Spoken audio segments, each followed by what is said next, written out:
Ladies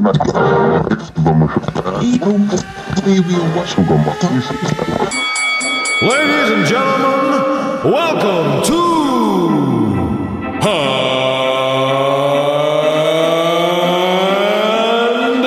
Still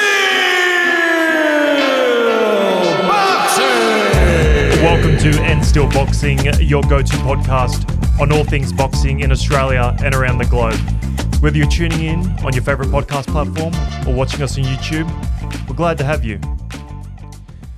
I'm your host, Sky. Now let's dive into the world of boxing together. I am here, joined by Ricky Colosimo. He was a former professional fighter and now big-time promoter for Wanderer Promotions. Hello, Ricky. How are you, sir? Good, mate. Thank you for having me. It's good to be here. It's great to have you. Now, today what we're going to dive into is the business side of professional boxing. Sure. Now, I find that professional boxing is, 50% of it is the money side. I mean, it's prize fighting, right? And I find it's not spoken about enough. And you being big-time promoter, if I'm not mistaken, second biggest in the country. I don't know. We'll see about that now after this event. Absolutely. I'm keen on this event. We're definitely going to go over that very shortly. Now, I'm led to believe that you were a professional fighter. Yes. Yeah, talk to me about the career. Mate, I had, back in the day, I had 25 amateur fights and then went on, I had 5 professional and 2 of those were in America and then came back, fought at the Star many years ago, probably about 7 years ago. Yeah. Then I had some health issues, had some heart problems and then so stopped for a couple of years, then started again, had another fight at the at Parramatta Stadium on the Tim Zoo undercut. Nice. And then had a couple of big fights lined up. I had to fight Ty Telford for the number 1 spot in welterweight in Australia. Yeah. That was going to be my last fight, but unfortunately that fight I pulled out because of injury. So your career is really derailed by injuries, really. 100%. Like that fight, I was sparring the likes of Nikita Zoo and then also Xander Zayas, who's an American, big Puerto Rican American guy. He's one of the top super welterweights in the world, and I was sparring him, doing very well against him and Nikita.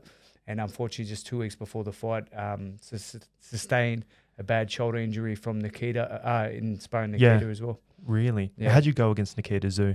Is there any insight that you can give us? Mate, he's a machine. He's strong. The butcher? Yeah, he is. So he had 10 kilos on me when we sparred. Really? I sparred him 3 times. The first time I sparred him for the camp, I sort of was more sussing it out, and we did 6 rounds. And then we got out, and I said to Arnell, my coach, I said, we went home. Yes, we know Arnell. Yeah, 100%. And I said to him, I go, tee up the sparring because I'm going to go, I want to have a proper crack at him this time. And so everyone was saying people couldn't do more than 6 rounds with him. And so we teed up the sparring for 8 rounds. And 2 of my friends actually came and watched. And so he was dominating the first 4 rounds. And then there came a point in the 5th round.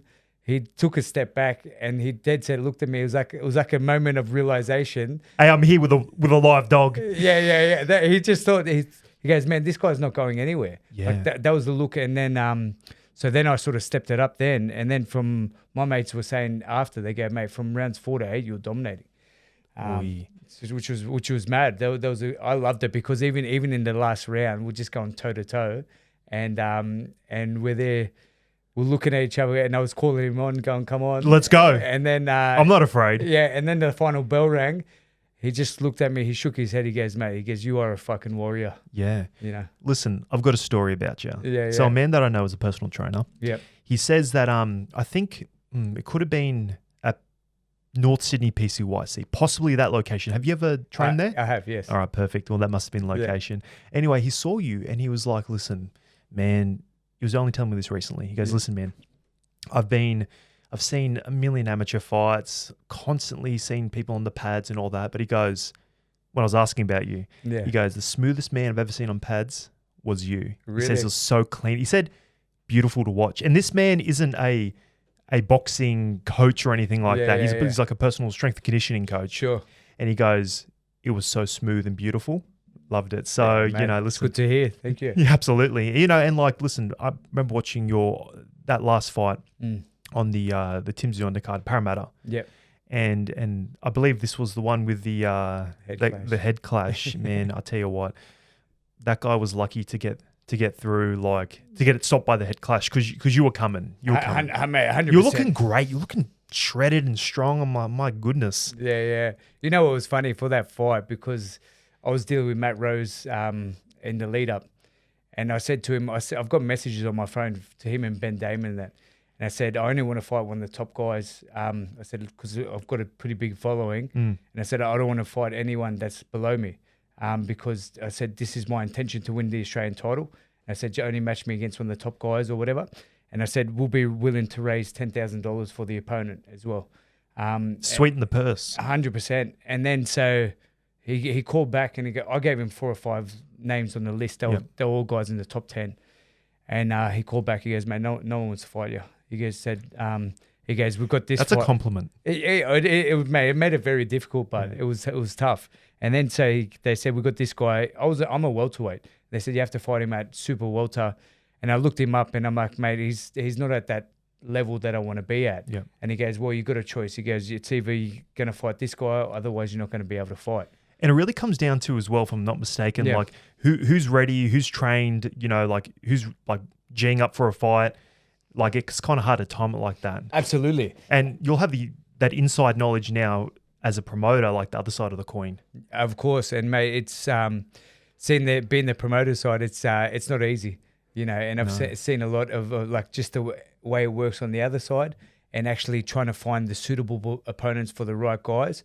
And mate, it is tough, Yeah. Especially in Australia as well, where the pool isn't like this, there's 10,000 fighters out there. US, for example. Yeah. And there's Luke Jackson we had him on not long ago, and he was saying that, to find these guys and to really improve the level of boxing in Australia, you have to, the best has to fight the best. 100%. So when they jump up to that world level, or even like, regional level even, that you'll have that experience, but they dodge each other, for lack of a better word. Not dodging, but like, hey, listen, I don't want to blemish my record with a 50-50 fight. Of course, mate. And this is one thing that I'm seeing as a promoter. A lot of the guys don't want to fight each other.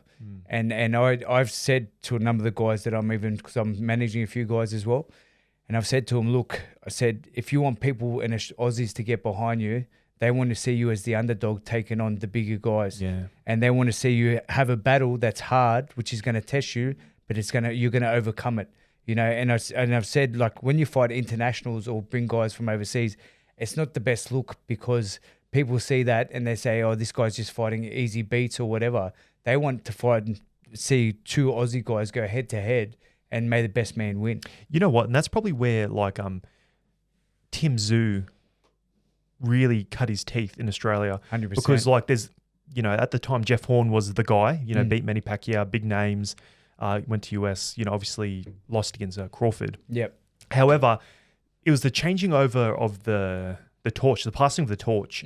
It's like, cool, we got this new young guy, Tim Tszyu, big name, Tszyu name, but Jeff Horn was the man. Like, he's proven it. He had a battle with Manny Pacquiao. Yep. And obviously Tim did very, very well. Of course. And then it was a changing of the torch in front of that Australian audience. And like, listen, he's a household name now in Australia. Yeah. I think the best thing about Tim Tszyu is he's got balls, and he ain't ducking. He's not ducking. No, that's right.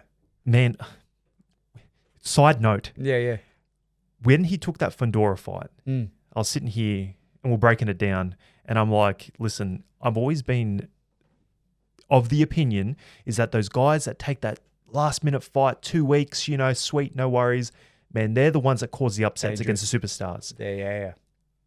Tim took this fight against someone that's 6'7" in super welterweight. 6'7", that's Anthony Joshua height. For sure.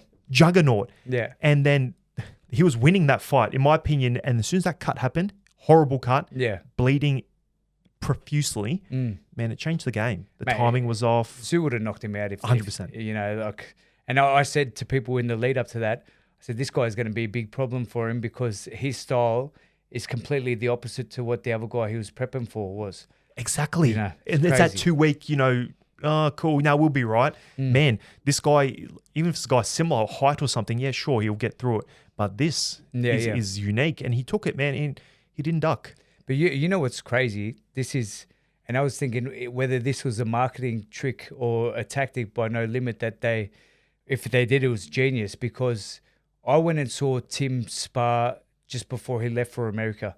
And I took a guy from my gym named Paul Trainer, and he's Australian amateur champion, and he's a tall southpaw. And so when I went to the sparring and watched him, he was sparring 3 tall southpaws. And I was thinking in my head, could this be a thing where they know he's going to fight Fondora, and they were using I can't remember the other guy's name as a marketing tool. Right. Like That's what I was. I'm like, that's a. You're testing my knowledge now. Who was he meant to originally fight? Yeah. Oh, now you've said it now. I've got to cut this. Good luck. Yeah. But anyway, regardless, whatever it was, it could have been either genius or ballsy. 100%. But he took it, and sadly, that cut just really tilted me. I was like, "No, this guy's got it." But hey, good on him. It's boxing, and then mate. and just recently, he pulled out from the Ortiz fight. The cut's just too much. And I come from a medical background myself, and this particular cut, like that takes time. It's like the same thing with Tyson Fury and Alexander Usyk. Yeah. Like the cut just it's going to open back up. You know what I'm saying? And like. From being this world, you've got to make sure that's squared away, scar tissue's good to go. 100%. And then, because he's at that top level now where they're going to know, like, okay, cool. They're going to aim for it. There's a cut there, exactly. And quick side note, I think that's what, in my opinion, if there was going to be a stoppage in that Alexander Usyk fight, this is my pre-predictions, that obviously they're a smart team. I reckon they would have been going for that cut because it's opened up like twice now, against a couple of fights. But hey, anyway, that's beside the point. So, all right. So you've done your career. All right. So, and sadly, because now that you've, due to injuries, that there's been a few, we had to cut it short. And then now you flipped over into promotions. Can you tell, what's the story there? Like, how did that transition happen? Yeah, mate. I was prepping to fight Ty Telford for the #1 spot. And when I got injured, I was feeling sick throughout that camp. And I said to my girlfriend, I said, I don't know whether I'm just getting older or not, but my body's just not recovering the way it used to. So anyways, I got the injury, and then so I was out. But then I started to get more and more fatigued and sick. And it got to a point where I couldn't do any exercise for over a year. And then I had to stop work. I was sleeping like 13 hours a day and waking up physically exhausted. So I went and got brain scans, heart scans, eye tests, blood tests, everything. And then nothing came up. But then after about a year and a half, I found out that I had a really bad stomach parasite. And that's what was causing all the damage. But during that time, I was faced with the idea that I might not be able to fight ever again. And so I thought to myself, I still want to be connected to the sport that I love.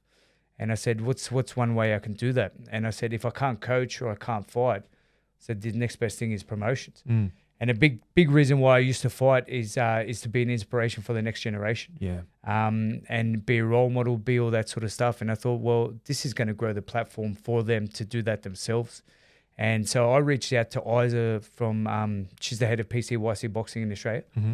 And I said to her, will you mentor me and take me under your wing and show me how to do some of the grassroots promotions? Because I said, I want to grow the platform and really focus on grassroots. And so she agreed. We met for coffee, and then we ended up co-hosting the Adidas PCYC championships together, which was cool. And then... Happy with that. Yeah, I was. And then from then, I said to her, look, I think I can do this. I said, I want to branch out and do my own thing. And I said, I still want you to be involved in it some way. So she said, yeah, for sure. So we just worked that out. And then I hosted my first amateur fight night, like probably maybe about 8 months ago. And it was awesome. Like everyone that was there was like, this is the best amateur show we've ever been to, because I did different things like doing interviews, doing like all the hype reels, stuff like that. 100%.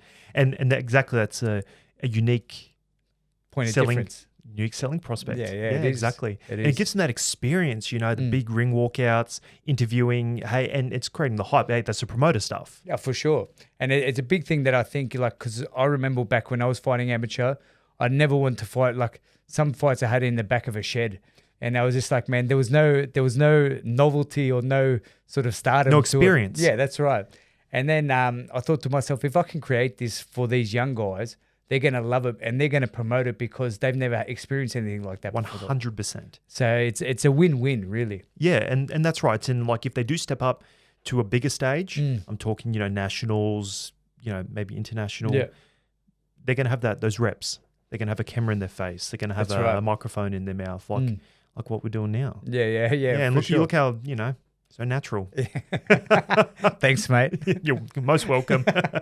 So one thing I am doing, but which is really, really good, what I'm finding with the young guys is the skills that I'm instilling in them or trying to instill in them goes far beyond boxing.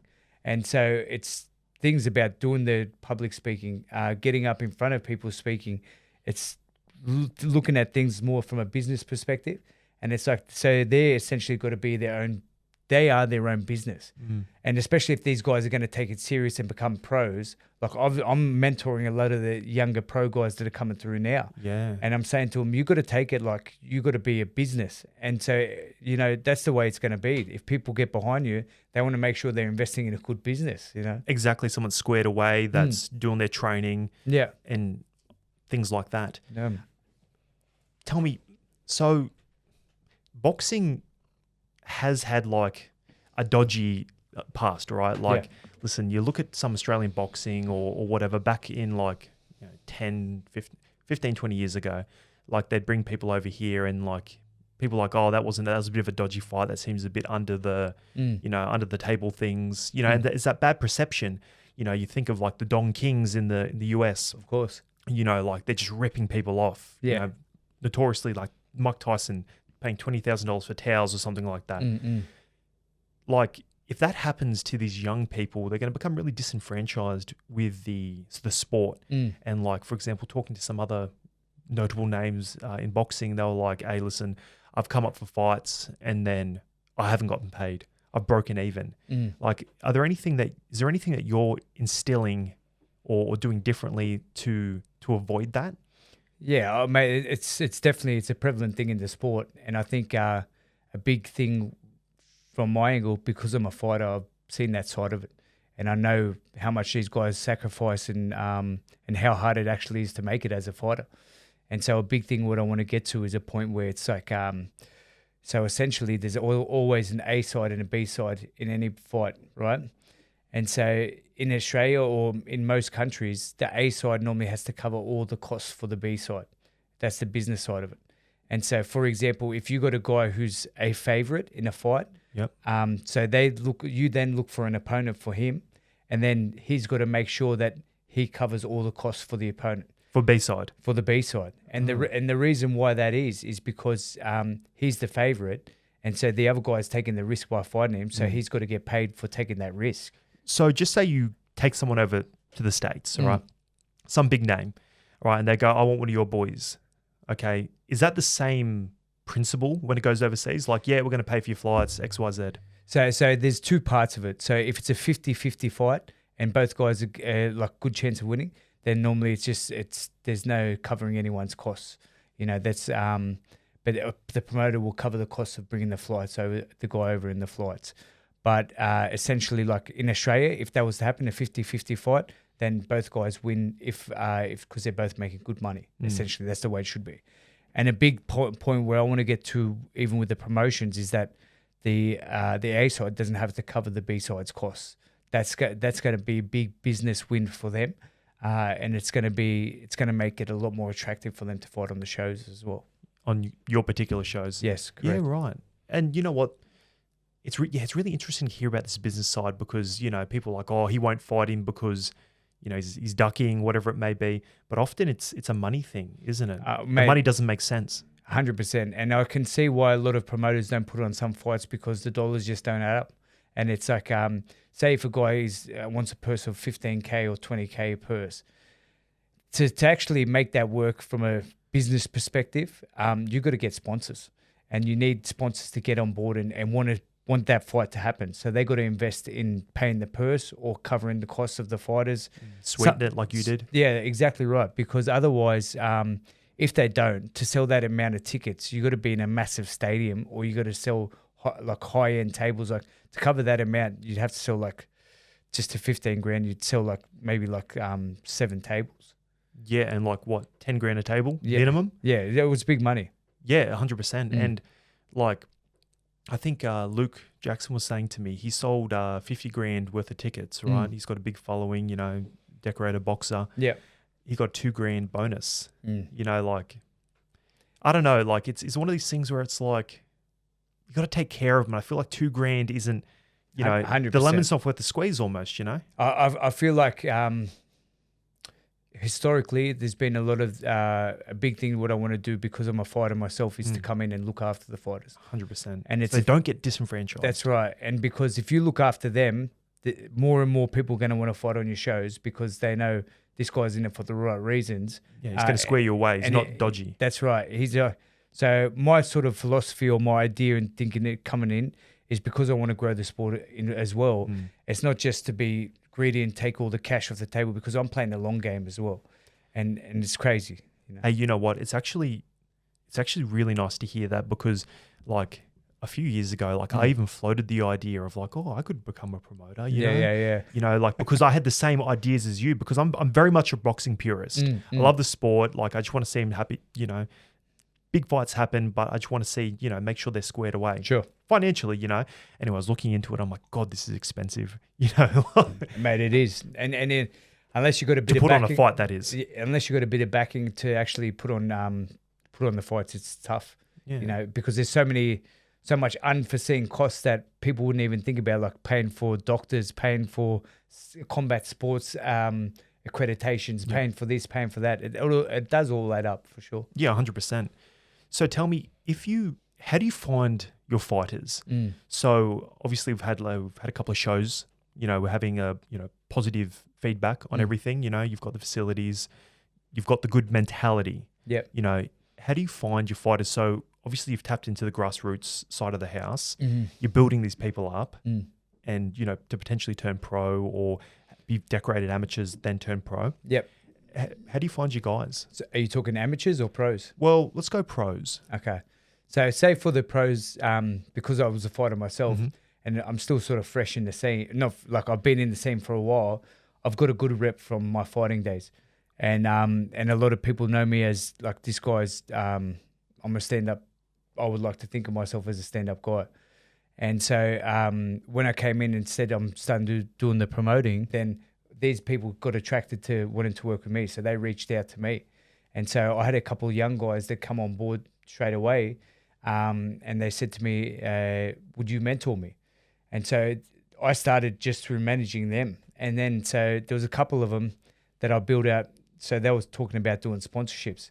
And I said, well, we've got to do this from a business angle here. I said, come and have a coffee or whatever. And I said, and then write down a list of your circle of friends or your circle of network that you think have a bit of money and that would actually get behind you. So I said, I need a list of about 10 people. So he came and then we built out sponsorship packages. And I said, okay. I said, so in the next couple of days, you're going to ring each of these people or you're going to contact them and you're going to say, would you like to sponsor me? And you're going to send this packages. So it's a gold, silver, bronze. Oh, yes. I've seen these. And I said, you're going to send this to him. And so within 3 weeks, he got $22,000 worth of sponsors. Yeah, right. And so that's like, when you say, how do I find these guys? They've sort of been attracted to me, like it's happened organically. Yeah. And so now like even just the other day, getting calls because the promotion is starting to get a good reputation now. And I feel like we're just at the starting point and people are now coming to me. And so it's like, even I've been talking with Luke as well and saying he might fight on one of my shows. You know, he was talking about maybe having and I said, we can make it happen. He said to me, he goes, hey, I'm done, but I'm not that done. That's right. And because I've chatted with him, like I've known him. I fought him in the amateurs and that. Oh. And then, and so we have a good relationship. And I just said to him, mate, you should have one more. And then so a couple of the old school guys, when I was training hard, they're reaching out now and they're saying, look, like we're thinking about fighting again. So I'd love to put some of these guys on. Yeah, there's the guys that are experienced, have names, and listen, they still draw a crowd, talk business wise, but it's so entertaining. For sure. Yeah, 100%. That'd be fantastic. Actually, that sounds very interesting. And what you're saying as well, that if you do, it's really your reputation in this sport, right? Because it's not that big of a pool of people. That's right. And if you are doing business correctly and not, dodgy, and like you're doing, that's going to really do yourself favors, and 100%. like playing the long game, I think it's going fantastic. Yeah, it's putting deposit into that social deposit. Yeah, for sure, mate. I think it's a massive thing because whatever you put out is going to come back to you. And so it's like if I'm looking after people or looking after these fighters, it's going to come back in different ways. Yeah. And I feel like even now, like the doors that are opening from doing the promotions, and it's like, this is all because I've helped out people before. So I've even got a guy who's going to come on as a major sponsor now. And he just reached out to me and he goes, I want to get behind you because he goes, when I was at my lowest, he goes, I contacted you and you said, call me whenever you want or look. And he goes, you looked out for me. You're there. So I think that it comes back to you. It definitely does. Yeah, 100%. Who are your sponsors for this fight? So we've got Platinum Earthworks. They've come on board. Yeah. We've got Spud Stud. So they're a loaded potato place. They're coming on board. We've got the Fizz Events. They're coming on board. So they're doing a big talk in July at the ICC. So they've got the Bedros, who's one of the motivational speakers from America, coming over. Oh, so it's good. We've got a decent amount of sponsors. So I'm happy with this for a first event, and it's I think the pool's going to grow as well. Yeah. Do you have any Unbroken? Do they work with you? Sorry, yeah. And then I've actually done some amazing collaborations for this fight night. So Killer Fight Brand. Killer is Khalil is a good friend of mine, and so he's come on board and sponsoring all the professional gloves for the night. Which is amazing. And then Nathan from Unbroken, I don't know, I think we got in touch through Colin Mazzudia, and then we end up catching up for coffee and just I was telling him about my plan and vision, and he goes, mate, I want to get on board with it. We're in line, yeah. Yeah, and we definitely are. And so his vision is much the same. And I said, well, why don't we do this where you come on board and sponsor some of the nights where you provide fight kits for the best amateur fighters. And so that's like an add-on for the fights, and then it's looking after the fighters, but it's also giving him promotion as well. Yeah. I've definitely heard that Killer is a really nice set of gloves, like high quality. It is, mate. It is. And I'm very happy. The way things are panning out, it's mad to see all these people coming in through the network. Yeah. Which is amazing. And that's, exactly right. And again, like you're saying, good business practices, it's going to take care of itself in the end. It's just time at this stage, isn't it? Yeah. You're right. So we have all our other promoters, like say, No Limit and all the other ones is there. How are you challenging that status quo? Mate, with the other promoters, I'm not looking at anyone as competition because collaborators. Yeah, 100%. Like we're all growing the sport, and the way I look at things is like I'm not looking what they're doing. Like I'm coming in here and doing what I think is going to work because I'm a fighter. I've been a fighter myself, and I know those little intricate details what I used to look for in a mad show. And I was like, well, I know no one else is going to do what I can do as good as me. And so it's just focusing on that and focusing on what I'm good at, stay in my lane, and then just really grow it do it my way. So in terms of challenging the status quo, I'm trying to be efficient or like innovative in doing a lot of the stuff with even the amateurs, say, for example, doing this stuff where I'm going to all the grassroots gyms, getting interviews with the young fighters. So it's actually building up a story and building up them as young individuals, and then they're sharing their story to all their networks. So what I'm doing is using them as promoters for me, but it's really building them up. And so it's a win-win in the fact that they're getting to do stuff that they've never been able to do before. They're getting that limelight. They're feeling like they're fighting on a big platform, which is amazing.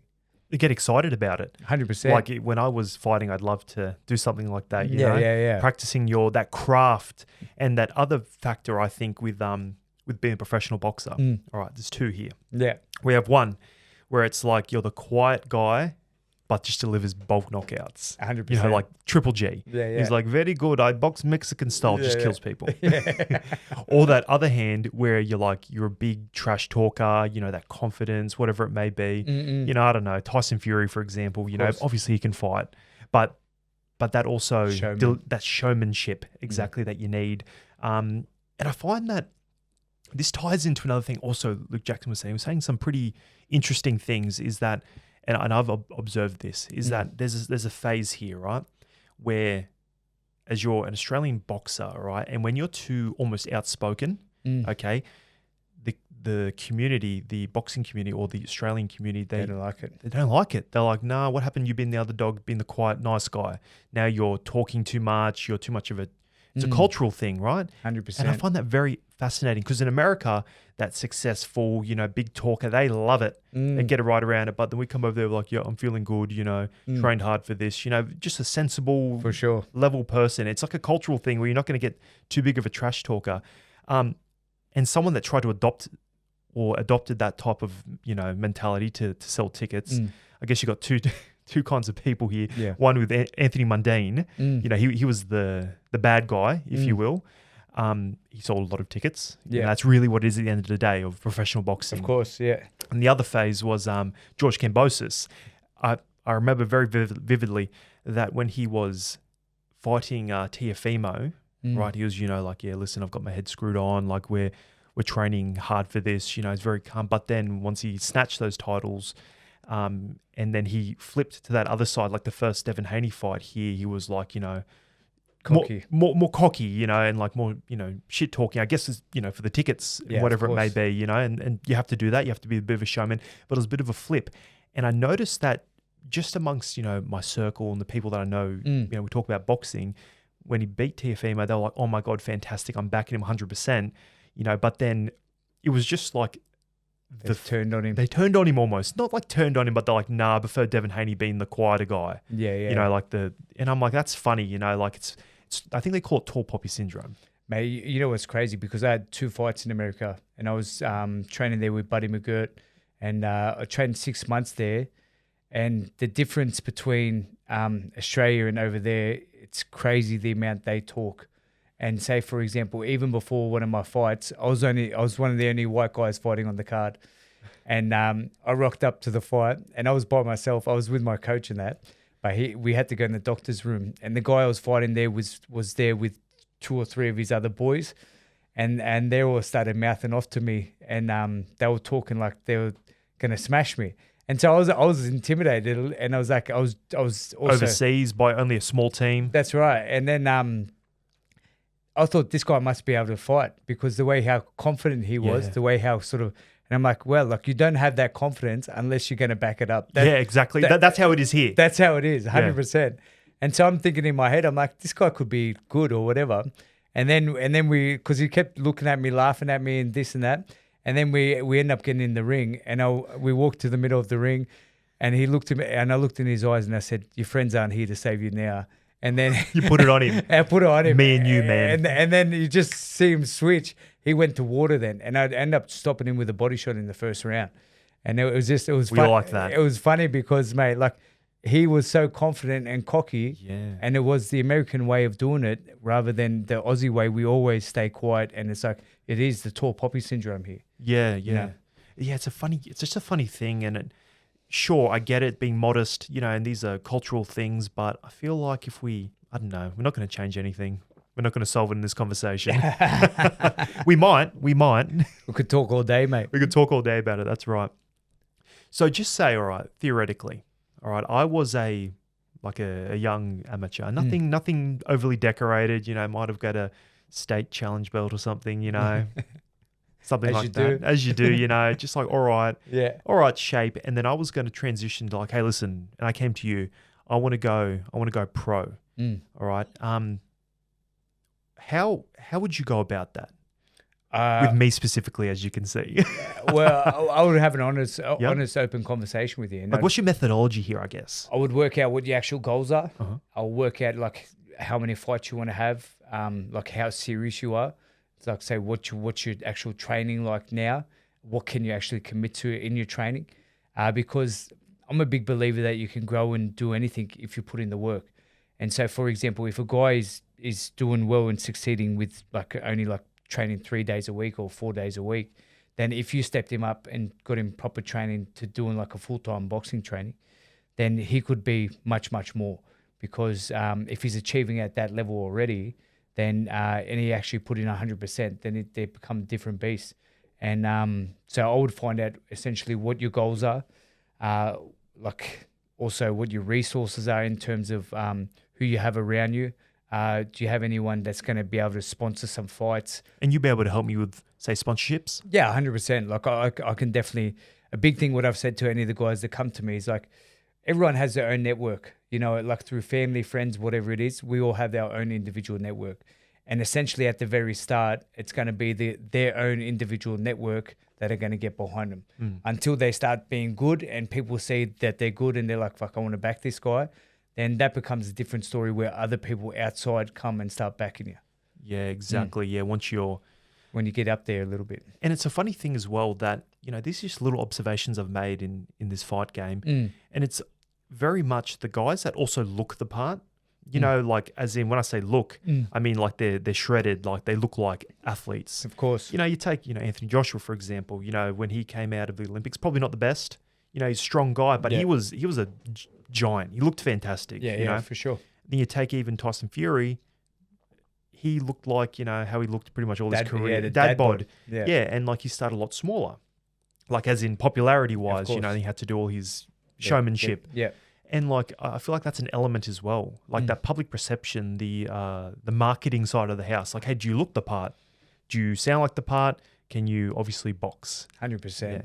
And I believe a big thing what I've said to all the guys that I'm managing as well, they have to go do Toastmasters, which is the public speaking. Yes, Toastmasters. And the whole thing is because they have to get up and be able to speak to people and actually be able to market themselves. So if you get up in front of a crowd and you're a boxer and you're not confident or you're not confident in yourself, people aren't going to back you. That's just the way they're going to is. say that. They are. And a big thing for me, like why I didn't have any of the bigger fights when I was younger or earlier is because I was always scared of the spotlight or shy or didn't want to step up and do all the public speaking, all the public persona stuff because that wasn't me. Like I didn't feel like it was aligned with the person who I was at the time. And then I think that held me back a lot in my actual boxing career. But I feel like if the young guys are actually going to make it or they're going to be something big, that's an element which they have to master. It's a promoter's dream. 100%. Someone that can also, be competent, be so confident on the mic. Yeah. You know, what do you reckon about the calling people out? You know, just say we had one of your fighters and they're like, hey, this person on this date, I'm coming for you. Like, do you love that? As a promoter, I love it. But as an individual, do I agree with it? I like it's there's ways of going about things. You know, it depends. If it's done in a humble champion way, I think there's nothing wrong with it. But if it's done in a cocky, like an idiot way, then I want to see that guy get smashed. Because it's a small community, right? Like of pros. And they all talk like, hey, this guy's like a bit of a gronk. Yeah, that's For example, like word gets around quickly, right? 100%. And it's like, especially if you go to spa or if you go to different gym sparring, they're like, people get a rep straight away. Like whether they're dirty, whether they're this, whether they're that, you know? So people definitely talk for sure. Yeah, that's, you know, and that's interesting, you know, and to hear that it's like, oh, you know, I know this guy, I don't, you know. And like I said, in America, it can be like, no, I actually don't know that guy. I've just heard stories. You know what it is? You know what was cool when I was in America when I was training at Gleason's gym? Nice. They got such a smorgasbord of fighters in there. So like at any one time, there's like 40, 50 fighters. Yeah. And there's eight or nine coaches. So you pretty much have, when I was there training, you pretty much, your coach goes and approaches one of the other coaches and goes, we want to tee up the boys to spar. And then, so when I was there, I sparred guys that were 15-1 and then 8-0. They were the two main guys I sparred. And each time we sparred was just a fight. And we had at least 60 people around the ring watching. It was like the great energy. It was great energy. And so they're getting that atmosphere, but it's like, that's when everyone was talking shit and that as well. But that energy is sort of good because it makes you rise your level as well. 100%. Yeah. Let's get into it. Yeah. That's right. And definitely pick up that level. Would you recommend any pro from Australia to go and do some time overseas to get that experience, that international experience? For sure. Like I think that's a must. Like, and I think when I went over to America, that was probably one of the best experiences I've had because just being exposed to the way they train, they're just different. Because one thing that when I went over there, it was always Aussies go hard and you go like you're always foot on the accelerator. Over there, they're relaxed and they pick their spots when they're going to go hard and they're doing like 8-10 round sparring, no problem, whatever it is. And then so that taught me a lot is in how to pace myself or how to do more rounds because you couldn't always be on full steam ahead, you know. Exactly. You're gonna lose a bit of steam essentially, right. and they're gonna be there. Tell me, with your experience over in the States, what was the reputation of Australian boxers? They say Australian boxers are tough and have a go. You know, like they bring a fight, but they're just there's not much skill. But the beautiful thing, which is happening now, we've had some elite guys like Tim Tszyu, Kambosos, guys like that, Jael Pataya now, which are coming through, and they are at that top world stage, you know, and it's like they're putting us on the map, which the young fighters are seeing. It's like, fuck, I want to be like this guy. Liam Paro? Yeah, that's right. Yep. Yeah. Well, that's a good question. I want your opinion. How do you think the state of Australian boxing is now compared to, say, before Kambosos, before that big win that he had? Well, I think it's in a good state. I think we're continually growing now, and I think what you've seen over the past few years, we've got some elite guys coming through that can really perform at that top level, and I think that's given the inspiration for the next guys coming through to actually reach that level as well.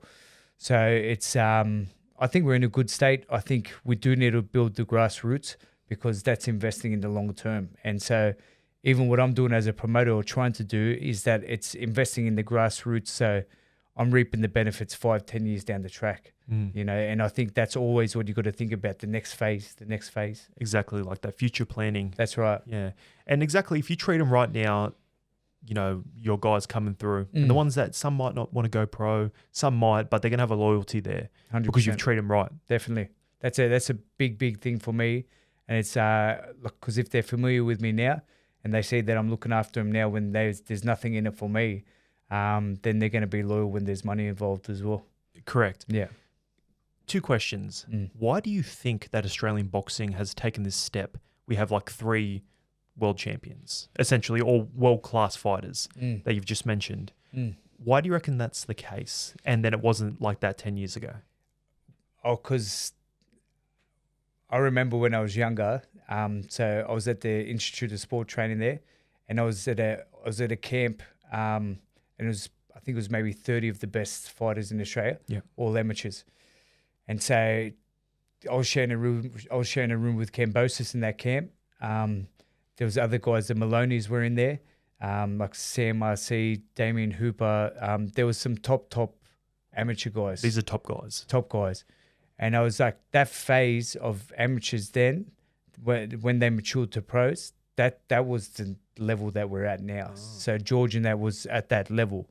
And I just, I know from then, I'm like, this group of guys, when I was because I was very green then. I was one of the guys with the least experience. But it was like, I looked around, I'm like, fuck, there's some good fighters here. Some of these guys are going to make it at a top level. And that's what it was. It was from the grassroots. And like, well, at the stage they had like 60, 70, 80 amateur fights, but it was it's still investing in the amateur boxing. So it's like essentially building a nursery for them. That's really what it is, isn't it? Like they say the Olympics, nursery of champions, right? Well, you look at like guys like Lomachenko, and they had 300 amateur fights. That's you can't compete with that sort of experience. Can't. And especially that European system, you know, you have to go through your state, your country, your region of Europe. You know, like you're going through you're fighting the best of the best. Yeah, for sure. And to represent your country like Ukraine, we're like, you know, big boxing country. Listen, you're elite. What, it's like 365 amateur fights? Yeah, My goodness. Crazy, yeah. Insane. And it's like a fight every day for a year. Exactly, yeah. Like scrambled, but obviously not. Just very good. Anyway, won't go into that. We'll be here for another day. That's good. That's very interesting concept that's gone over here. I've noticed that all these guys, though, they have gone over to the States as well and racked up, or Europe, and racked up that time in that international sparring, should I say. Like Tim Tszyu, George, they all spent 6 months over there, you know, adapting to that style and how they like to fight and their methodologies. I was just saying, I think with George Kambosos bringing these 3 big fights to Australian shores, and it's kind of going in with what you're saying as well, is that I was just saying that in 10 or 15 years, that's going to generate a world champion. Yeah. You know what I mean? Yeah, 100%. Because those eyes, so many eyes on the sport. Yeah, yeah. Or you're saying like the young guys looking at it? Yeah, some guy that's like say 10 years old out there, Mm. they're gonna see that, or maybe younger, and they're gonna be like, oh, I want to be like that one day. I'll never forget, mate. Like when I was young and I saw Kosher knock out Zab Judah. Oh, And it was always my dream to go train at Zoo Boxing Academy.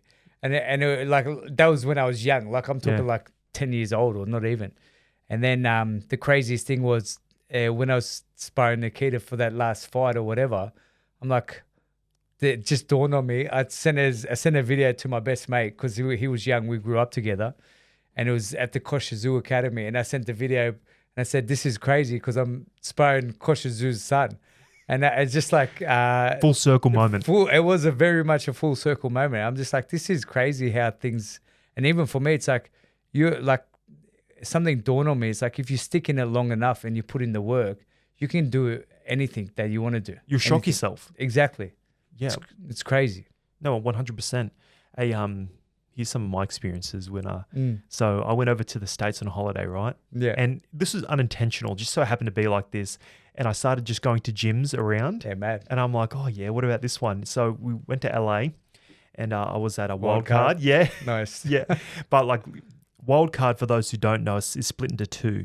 You've got the pros down the bottom. The pros down the bottom and then the dudes upstairs. Yeah, yeah. Anyway, I went upstairs, right? I got a t-shirt, just tourist bum.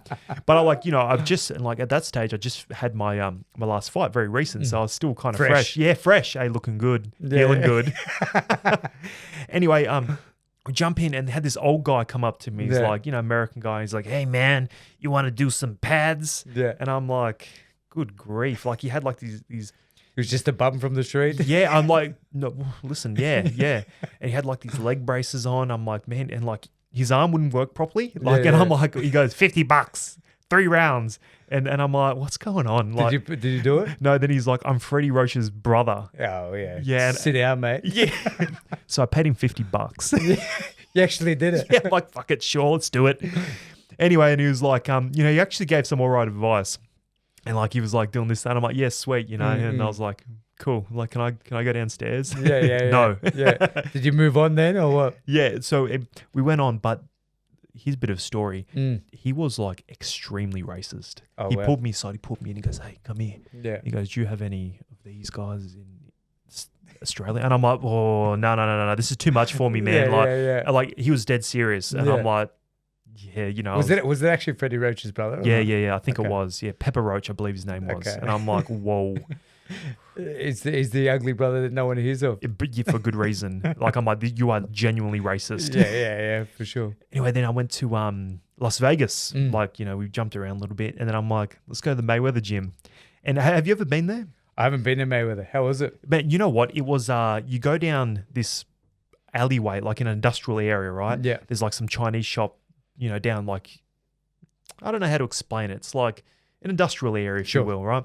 Anyway, they had like this little Chinese shop there that, people just go and get, something to eat. And I'm like, this Chinese shop, like very, very dodgy and small. Okay, this Chinese shop's probably seen every single massive fighter coming through these doors, We rolled in and then like no one was there, but it was the exact gym. There's just one level, unless there's some kind of other secret area, which I didn't see. A few people in there and I'm like. Was it big?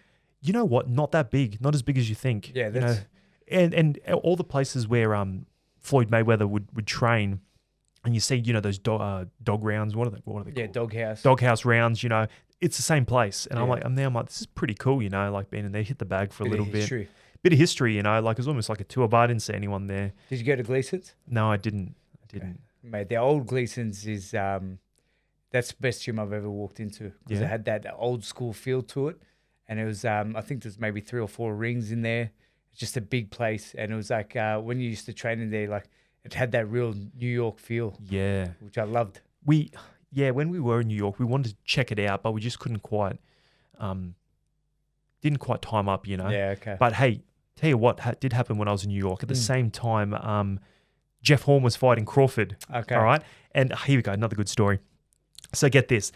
We went to this old pub because we were trying to find where the fight would be on. We support our boys. Was that in New York or where was it? No, it wasn't in New York. It was somewhere. I don't know. Okay. Maybe Las Vegas. Sure. Anyway, we just wanted to watch it. And then we went to Jack Dempsey's bar, right? Jack Dempsey, the former heavyweight, you know, like it's one of these old school bars. And it was so dodgy in there. Like it's a bit, you know. Underground. Yeah. It's one. Yeah, it has underground. It's like one whole section of one of those, you know, buildings that they have there, the older buildings. Yeah. Anyway, it's where he, you know, had a pub or bar, whatever it was, many years ago. Anyway, we managed to find up on level like 5 of it, you know, in this little area. And they had like the little TV there. We're like, yeah, nah, cool. We're supporting our boy. And it was me and 2 other mates, you know, cheering him on. But at the same time, there was a bunch of, I think it was Puerto Ricans. Yeah. All right, they're over there on another table.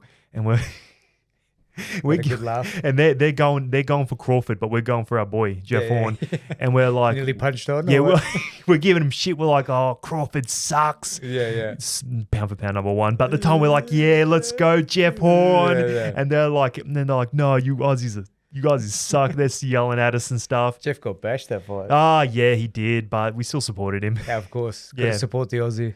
Anyway, and they're like, Aussie, oi, oi, but it's Aussie, oi, oi, oi. And we're like, you're saying it wrong. Yeah, giving it to him. Oh, just giving it to him, you know, it was just fantastic. Yeah, mad. Yeah.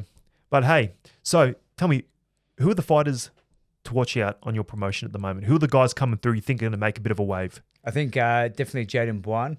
He's a young guy got fighting this show on June 6th. Yep. I think this is his second pro fight, but he's had about 80 odd amateurs. Mm-hmm. Very talented. He trains in our gym as well, and he's very slick. He was one of Ken Bosa's main sparring partners. So he's going to make some noise. There's another young guy that I'm managing as well. His name's Bain Yazdani. He was Australian Golden Gloves champion. Very aggressive style. So he's still green and still young, got a lot to learn, but he's got potential. What style would you liken it to? Pitbull Cruz. Oh, yeah, that's entertainment. He is entertainment. You know, I was in the corner for his pro debut, and he fought the guy, and the crowd were just going off. But then in the 3rd round, he just had they're going toe to toe, and he just landed a mad combo, and then the bell rang. And he just turned around and just started flexing like this to the crowd. Yeah. And everyone was just going nuts. I was in the corner laughing from it. You know, it was gold. Oh, that's great. Yeah, it was good. So these are the guys that you reckon are going to make some noise. I'm very interested to see. I definitely do. Baines pulled out of this fight because he's injured, unfortunately. But he'll be fighting. My next show's on August 1st. So this one is going to be, I'm locking this one away, getting this under the belt. And then on the next show, I've got, I think Ella Boot's going to fight on the next show as well. Fantastic. I think we're going to try to line up a world title eliminator for her.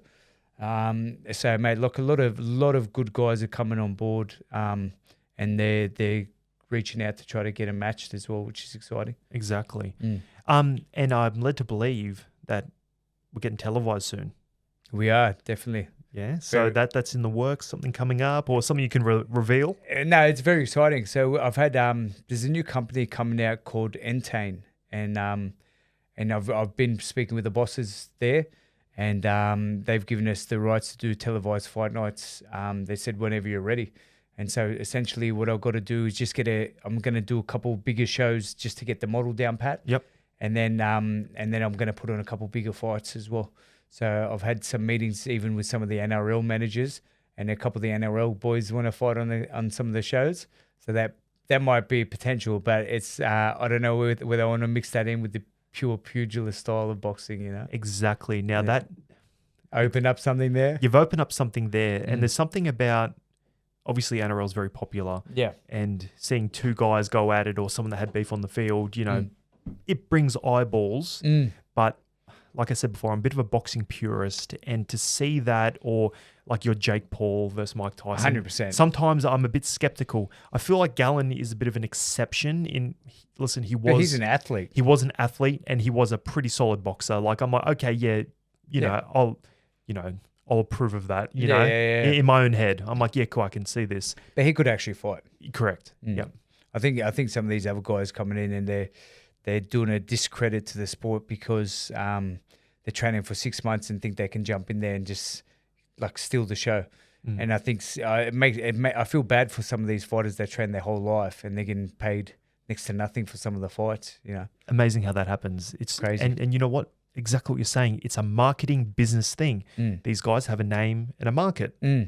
thus eyeballs. Yeah. You need to develop that as a fighter to get that. For sure. But one thing that I realized even when I was fighting, because when you're training for a fight, everything's so tunnel vision and you have to be selfish. Like you're not looking outside to go out and network, to do this, to do that. Like when I used to train for a fight, I didn't want to talk to anyone. And so big thing when you're actually doing this promotions, and even for the fighters now, they have to go out and market themselves. They have to go out and shake hands. They have to go meet people, even like us chatting now. Come on podcasts. That's right. And it's all stuff that, as a fighter, that should be some of the things that you have to do.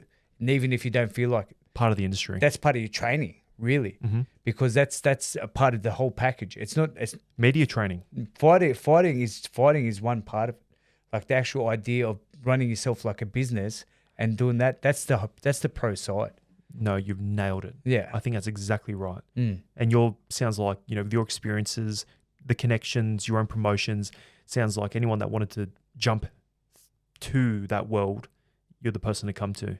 Mate, I'm definitely, for me personally, this is good because it's I'm growing in this industry now as well, and it's coming through, helping a lot of the next generation, helping these younger guys come up, and I think it's making some big waves, which is nice. Yeah, I don't know if it's just you or you're a good salesman, but you seem to have convinced me. Hey, Ricky, you reckon I can make a comeback on your show? Mate, I would love for you to fight on the show, honestly. Hey, you reckon I still got it? I'm going to see you on the pads. I'll call Pepper Roach and ask his feedback. Feather fisted. What do you reckon? Hey, just really quick, see this right here? This is the Central Boxing titles. Camden Haven 2017 winner. Yeah, as we can see right here. First round stoppage right there. So you said you had 5 fights? Yeah, I had 5, and this is. Did you win them all? This is number 4. No, absolutely not. My last one, I got clipped. Pretty bad. Not bad like I was out, but I'm going to demonstrate right here in front of the camera. Right, you just watch. So I'm coming, all right? I'm trying really hard for this fight. Yeah. Feeling good. All right, been doing my road work. Confident, jabbing, bang, good jab. I had a new trainer that was getting some tips off. Yeah. Boom, getting the mechanics right. Bang, bang. Yeah. I was fighting a Samoan man or something like that, He's a beast. He was shorter than me, a lot stronger than me. Bang, bang, jabbing, all right? I'm dancing. I feel like Muhammad Ali. Jabbing, bang, bang. And then I delivered one down the middle. I'm like, hey, let's go. All right, let's try the inside. Yeah, all right, come on the inside, a bit uppercut, bang, hits me on sort of back of the head a little bit. I'm like, oh, this man is strong. His hands are heavy. Yeah. I go back on the outside. Well, you were fighting a heavyweight, yeah? Yeah, this is at super heavyweight. Yeah, So wow. 109 plus, I think it was. Wow. Anyway, bang, bang, bang, all right. And then he steps in like a jab or something, and then he throws Overhand. a massive like overhand, all right? So I slip back like this, all right? But then he hits me, I just keep going. And it was like a flash. I'm like, bang. And I got up, I'm like, whoa, that was monstrous. And I got up and I'm like, yeah, let's keep going. Like, this is round 1. This is right at the end of round 1. And the ref's just like... Waved it off. He goes, no. Yeah. And it was kind of embarrassing because on this particular fight, it was in Kirribilli. Hometown. And it was hometown, had all my friends and family there. And then I was like the last one on, it was an amateur fight. And I was the last one on there. Like Main event. Yeah. I was on the poster like this, far out. Then you went into retirement. Yeah, then I went to retirement, but then I broke my nose afterwards, like bad, like externally of that. And I actually couldn't breathe out of it, need to get it reconstructed. Then it's like, doctor was like, listen, like if you get that hit again, it's just going to get worse and worse. Anyway, but that's another story. I still got it. Man, I reckon you should make a comeback on the fight. On the fight night, not this one. Yeah. I'm actually going to not this one right now. I'm gonna do a corporate fight night later in the year as well. So it's I'm trying to get more eyes onto the sport in general. So yeah. If you want to make a comeback, mate, it's there. You're for the man you. to talk to. I am definitely. All right, perfect. Yeah. All right. Well, sir, thank you very much for coming on. It's been a pleasure. Love it. All the best for the promotions in the future. We're you. going to be watching very closely and very excited about it. Thank you, mate. It's good to be on the podcast, and thanks for everything. Cheers. Thank you. Thank you for listening. If you liked this episode, please subscribe to the channel for future content.